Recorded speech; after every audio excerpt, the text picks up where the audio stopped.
नमस्कार दोस्तों, कैसे हो आप सभी लोग।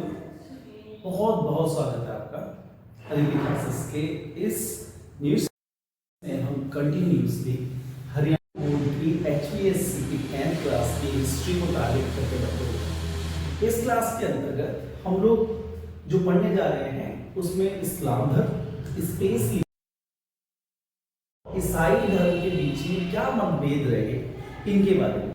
जैसा कि आपको पता है कि इस चैप्टर का नाम है ईसाई धर्म एवं इस्लाम धर्म, उदय और संघर्ष। बच्चे, एक समय में पूरे के पूरे विश्व में जो चरम सीमा पे जो धर्म रहे थे वो यही धर्म थे, ईसाई। लेकिन मैं चाहता हूं कि आगे बढ़े आप इन मैप्स को देखिए जो आपकी स्क्रीन पे इस समय लगाए गए हैं। इन मैप को देखते हुए आपको फर्स्ट, सेकंड और थर्ड मैप में ये चीज क्लियर हो जाएगी कि इस्लाम धर्म, ईसाई धर्म कहां कहां और कैसे कैसे फैले हुए हैं। इनमें ज्यादातर जगहों पे जो यहाँ पर हाईलाइट हो रखे हैं, मैं चाहता हूं कि आप वीडियो को पॉज करके आप उन जगहों को भी सर्कल कर लें, या फिर अगर आपके पास नोटबुक है, फिर ये रफ नोटबुक है, तो आप इन मैप्स ड्रॉ करके रैंडमली और देखें कि किन किन जगहों पे कौन कौन सा धर्म ज्यादा प्रचलित था। तो आप लोगों ने अब तक मैप देख लिया होगा। चलिए अब आगे बढ़ते हैं। बात करते हैं सबसे पहले ईसाई धर्म की। बच्चे, ईसाई धर्म अपने आप में एक ऐसा धर्म है जिसकी उत्पत्ति कहते हैं कि ग्रंथों के द्वारा हुई। जैसे हम हमारे ग्रंथ हैं, है ना, रामायण, गीता, कुरान, गुरु गोविंद साहिब ग्रंथ, उसी प्रकार से इनका जो ग्रंथ है वो है बाइबल। तो हम ज्यादा चीजों को समझते हुए सबसे पहले तो हम लोग ईसाई धर्म को ही पहले पढ़ लेते हैं। मैंने कम लिखा है लेकिन ज्यादा समझना, क्योंकि आने वाली क्लासेस में ज्यादा है। कम मतलब इतना ही नहीं है, अभी और भी चीजें आपको आगे पता चलेंगी। देखो बच्चे, ईसाई धर्म यानी कि क्रिश्चियनिटी का उदय कब हुआ, मोस्ट इंपॉर्टेंट है। कई बार सिलेबस में ऐसा आ जाता है, ये जैसे कि ऐसे 1 में आ जाएगा। इसके अलावा जो आपके फर्स्ट टर्म के एग्जाम होते हैं वो ऑलरेडी अभी हो चुके हैं वैसे तो, उसमें भी आता है, आपने देखा भी होगा, इससे रिलेटेड करके क्वेश्चन आता है। और फाइनल में तो समझ लो कि आ ही रहे इन दोनों धर्मों से क्वेश्चन। ईसाई धर्म यानी कि क्रिश्चियनिटी का उदय कब हुआ, इसकी सबसे पहले आपको समझनी होगी उत्पत्ति क्या थी।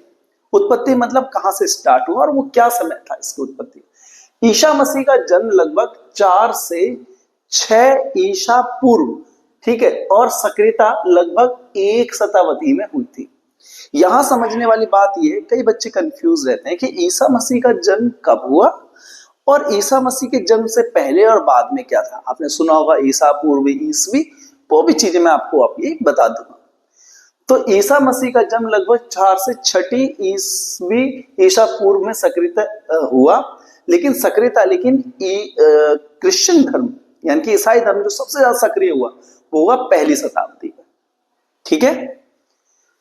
वह यहूदी क्षेत्र में शिक्षाएं देते थे, यानी कि यीशु मसीह, आप बोल सकते हो यीशु मसीह या ईसा जो ईसा मसीह का जो जन्म हुआ 4 से 6 शताब्दी ईसा पूर्व में होने के बाद जितनी भी ईसाई धर्म की जितनी भी शिक्षा दी गई, सबसे पहले ऐसे क्षेत्रों में दी गई जहां यहूदी लोग रहते थे। तो यहूदी क्षेत्र में इन्हें शिक्षाएं दी गई। प्रमुख शिक्षाएं क्या थी, किन आधार पर यह धर्म चला, तो देखो बच्चों, यहां साफ साफ लिखा हुआ है कि इस धर्म के अंतर्गत मोस्ट इंपॉर्टेंट ऐसे फैक्टर और पॉइंटों को रखा गया था जिनसे लोग बहुत जल्दी कनेक्टेड हो जाते हैं। क्योंकि वो एक ऐसा समय था जिसे आप अंधकार बोल सकते हो, लोगों को सही राह, सही चीज दिखाने की बहुत जरूरत थी कि सही जगह राह क्या है, धर्म में आगे कैसे बढ़ना है, समाज को अच्छे तरीके से आगे कैसे बढ़ना है। तो प्रमुख शिक्षाएं क्या थी, प्रेम, क्षमा, दया, मानवता, एक परमेश्वर की उपासना। इन्होंने बताया कि प्रेम करना भी अपने आप में एक धर्म है, क्षमा कर देना, लोगों को ऊपर दया करना, मानवता दिखाना, एक परमेश्वर ही एक धर्म के बारे में बताता है, एक परमेश्वर की उपासना करनी चाहिए। इनके धर्म में पवित्र 13, जिसको इंग्लिश में स्कैरमेंटेंस कहते हैं, जिसे आप जैसे बपतिस्मा करना, प्रार्थना और विश्वास करना। बपतिस्मा, जब आप या कोई भी व्यक्ति ईसाई धर्म में कन्वर्ट होता है तो उसे बपतिस्मा की एक प्रोसेस से गुजरना होता है, ठीक है। बपतिस्मा क्या होता है, नहीं होता है, ये सारी चीजें बुक्स में वैसे तो लिखी हुई, मैं बता देता हूँ। इसमें एक पवित्र जल के अंतर्गत व्यक्ति को डुबो के और उसको धर्म में परिवर्तित किया जाता है, ऐसा है कुछ। ठीक है। और प्रार्थना में विश्वास रखते हैं। कोई भी बात होती है, आपने देखा होगा ऐसे आंख बंद करके प्रार्थना करते हैं। इनका मानना है कि ऐसे ही डायरेक्ट भगवान से कनेक्ट होते हैं। चलिए अब पढ़ते हैं हम लोग आगे के बारे में। आप लोग आगे पढ़ते हुए इस चीज को समझ गए कि उनके धर्म के अंतर्गत किन किन चीजों को उन्होंने सबसे फर्स्ट प्रायोरिटी रखा। जैसा कि आपको बताया गया, दया करना, क्षमा करना, उनके धर्म ग्रंथ के हिसाब से उनको चलाना, इन्हीं सब चीजों की वजह से ईसाई धर्म आगे पहुंचा। आगे जब पहुंचा तो इसमें एक चीज और आप ध्यान देंगे, और वो क्या था? विस्तार। ईसाई धर्म का विस्तार आखिर हुआ कैसे? रोमन साम्राज्य में फैलना प्रारंभ हुआ, लेकिन प्रारंभ में प्रताड़नाएं भी थी। कहते हैं रोमन साम्राज्य में ईसाई धर्म तेजी से फैला, लेकिन स्टार्टिंग में से प्रताड़ना यानी कि बुराइयां लोगों ने एक्सेप्ट नहीं किया, इस तरह की चीजें हुई। फिर बाद में पढ़ते हैं 4वीं शताब्दी में सम्राट कॉन्स्टेंटाइन, देखो बेटे इसी पॉइंट की वजह से, इसी एक व्यक्ति की वजह से ईसाई धर्म पूरे विश्व में फैला। 4वीं शताब्दी में सम्राट कॉन्स्टेंटाइन ने इसे स्वीकार किया, और जब राजा ने ही स्वीकार कर लिया है ईसाई धर्म, तो प्रजा तो करेगी। फिर बात करते हैं संरचना और इसका संगठन। किस प्रकार की इसकी संरचना थी, संगठन कैसे हुआ? तो ये चर्च पे आधारित है। ये लोग अपनी संरचना को बढ़ाने के लिए चर्च का इस्तेमाल किया। केंद्र पादरी होता है इनका एक, जो कि मुख्य ज्ञानी होता है, जिसे आप मुख्य ज्ञानी बोल सकते हो। एक ऐसा व्यक्ति से ईसाई धर्म का अच्छा ज्ञान है। विश्वास पे ये भी एक प्रकार का क्या है, तरीका है जिससे धर्म को बढ़ाया जाता है। पोप एक ऐसे व्यक्ति होता है जो चर्च का सबसे हेड ऑफ डिपार्टमेंट होता है, या आप बोल सकते हो विश्व में ईसाई धर्म का सबसे हेड ऑफ व्यक्ति होता है। धर्मशास्त्र इनके कुछ नियम है बच्चे, जिनके हिसाब से अपने धर्म को फॉलो करते हैं और करवाते हैं। धार्मिक ग्रंथ इनका बाइबल है बच्चे। इतना बहुत होता है समझने के लिए, समझदार को इशारा काफी। और मैं बार बार बोल चुका हूँ कि मैं यहाँ पर मेन पॉइंट ऑफ फैक्ट बताता हूँ, जिससे कि आप आंसर अच्छे से लिख सको। ठीक है। धर्म को पढ़ने के बाद अब हम लोग आगे इस चैप्टर के दूसरे और सबसे इंपॉर्टेंट सेगमेंट पे, इस्लाम धर्म का उदय। बच्चे, इस्लाम का उदय आखिर कैसे हुआ, इस चीज को समझने के लिए अब आपको बहुत फोकस करने की नीड है, क्योंकि इससे एक दो क्वेश्चन तो आते ही आते हैं।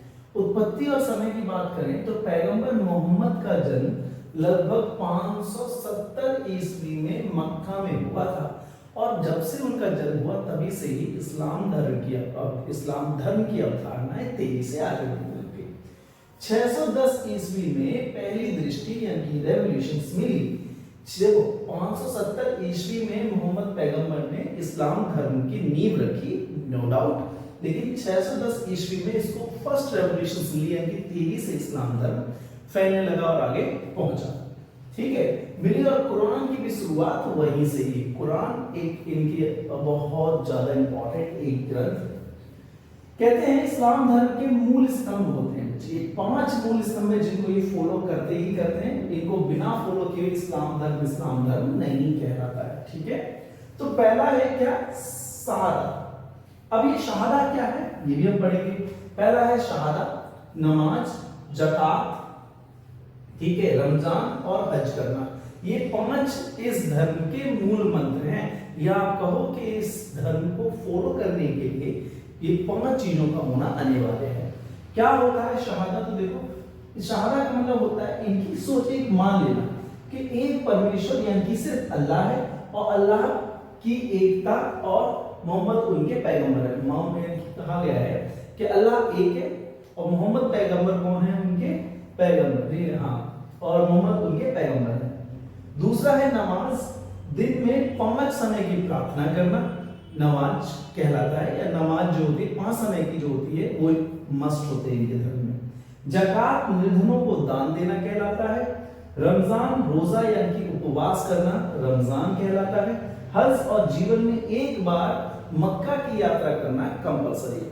तो ये है इस्लाम धर्म, जिसके मेन फैक्ट ये आपके सामने है। बच्चों, इस्लाम धर्म को पढ़ते हुए अब हम लोग आ गए हैं आगे के सेगमेंट पे, आगे की लाइंस पे। तो अब हमें मोस्ट इंपॉर्टेंटली क्या याद रखना, देखो संघर्ष और विवाद कैसे होते। देखो कोई भी धर्म अगर अच्छा है बच्चे, तो एकदम से उसको एक्सेप्ट करना उस जमाने में कहीं ना कहीं लोगों के लिए जाहिर सी बात है। वो एक ऐसा समय था, वो कुछ पता ही नहीं था कि धर्म क्या है, धर्म रीति रिवाज करते, धर्म एक्चुअल में नियम कानून, बहुत सी चीजों को लोगों को समझने में तो कहीं ना कहीं वही बात यहाँ भी है, सुन्नी और शिया मत खलीफा के चयन पर मतभेद। कहीं ना कहीं लोग कंफ्यूज थे कि शिया और सुन्नी चुने, खलीफा कौन होता है, खलीफा किसको बनाया जाए, इस पे कहीं ना संघर्ष रहा। धार्मिक युद्ध जो कि सबसे ज्यादा यूरोप और मुस्लिम दुनिया के बीच संघर्षित रहे, धार्मिक युद्ध रहे यूरोप और मुस्लिम दुनिया के बीच के आखिर शिया बने या सुन्नी, सुन्नी को ज्यादा प्रेफरेंस दी जाए या फिर शिया को। सांस्कृतिक कानून को लेके भी, संस्कृति को, कानून को, प्रशासन को, कि इस्लामिक धर्म के हिसाब से प्रशासन कैसा होना चाहिए, इस्लामिक धर्म के हिसाब से संस्कृति कैसी होनी चाहिए। शरिया कानून व्यवस्था, वैज्ञानिक साहित्य, कला का विकास, ये सभी उस समय हुए जब इस्लामिक गोल्डन एज था। बच्चे देखो, ये समझने की बात है कि इस्लाम धर्म को पनपने बहुत समय लगा, लेकिन एक समय ऐसा है जब इस्लाम धर्म अपने गोल्डन एज में था, यानी कि उस समय शरिया कानून व्यवस्था थी, ठीक है, वैज्ञानिक साहित्य, कला, विकास बहुत तेजी से। इन्हीं सब के बीच एक और टर्म आपको अपनी बुक में मिलेगा, वो है क्रूसेड्स। क्या है क्रूसेड्स, समझो। क्रूसेड एक धार्मिक युद्ध है, मुख्य रूप से यूरोप ईसाइयों द्वारा पवित्र स्थलों के वापस पाने के लिए किया गया। तो क्रूसेड बच्चे किसको कहा गया है? एक धार्मिक युद्धों को, जो धर्म को लेकर युद्ध हुए उन्हें क्रूसेड्स कहा गया है। तो बोला कि क्रूसेड धार्मिक युद्ध मुख्य रूप से यूरोपीय देशों में लड़े गए। ये वहां के ईसाइयों द्वारा पवित्र स्थान को वापस पाने के लिए लड़े गए थे, इन्हें बोलते हैं क्रूसेड्स। ठीक है, अगर क्वेश्चन आए क्रूसेड्स क्या है तो बता देना, ये धार्मिक युद्ध होते हैं। उसके बाद प्रभाव और परिणाम, इनका क्या प्रभाव परिणाम निकला? यूरोपीय समाज को पुनर्स्थान, ठीक है, पुनर्स्थान की ओर प्रेरित करना इसका सबसे बड़ा मोटिव था।